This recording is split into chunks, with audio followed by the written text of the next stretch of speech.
E eu gosto sempre de lembrar que o São Paulo jogou em 1996 contra o Flamengo em julho daquele ano, a Copa dos Campeões Mundiais, que era um torneio específico só de times brasileiros que tinham sido campeões mundiais.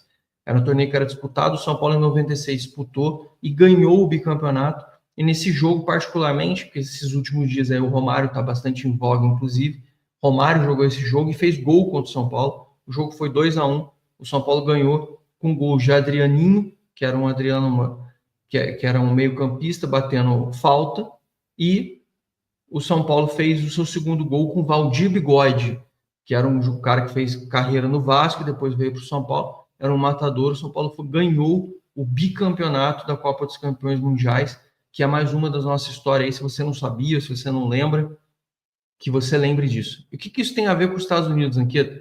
Tem a ver que eu estava nos Estados Unidos naquele momento, quando o São Paulo ganhou a Copa dos Campeões Mundiais, mas por que você foi marcante para você? Porque poucos dias depois que o São Paulo ganhou, o Silvio Luiz, que inclusive foi narrador desse campeonato, eu encontrei com ele num hotel nos Estados Unidos, e eu estava com uma camisa do São Paulo na época, e o próprio Silvio Luiz me chamou e falou: nosso São Paulo ganhou, meu garoto.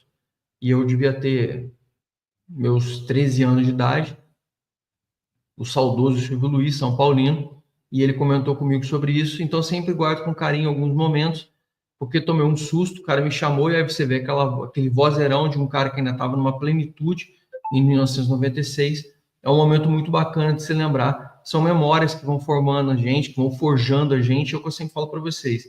Se a gente vira um São Paulino, um guardião do clube, não admite que falem mal, façam um monte de coisa, não adianta a gente ficar usando isso só para o lado negativo, de ficar xingando todo mundo e eu ficar lembrando todo dia do São Paulo do Telê, ficar lembrando do Leônidas, ficar lembrando do São Paulo da época que batia no Real Madrid nos anos 50, 60, que o São Paulo ganhava daqueles, e ficar usando isso como exemplo para falar assim, ó, tá vendo? Esse cara nunca vai chegar nos pés do Pita, do Peixinho, do não sei o quê, do Pedro Rocha. Cara, o ponto aqui não adianta a gente ficar entrando nessa. Eu, particularmente, nem gosto muito dessas comparações, porque senão você nunca mais vai sair do lugar. Acho que a gente tem que evoluir com o contexto das coisas, sempre lembrando da grandeza do São Paulo, mas a gente, como torcedor, a gente não pode ficar fazendo a diminuição do clube e muito menos ficar colocando o São Paulo num balaio intangível das coisas.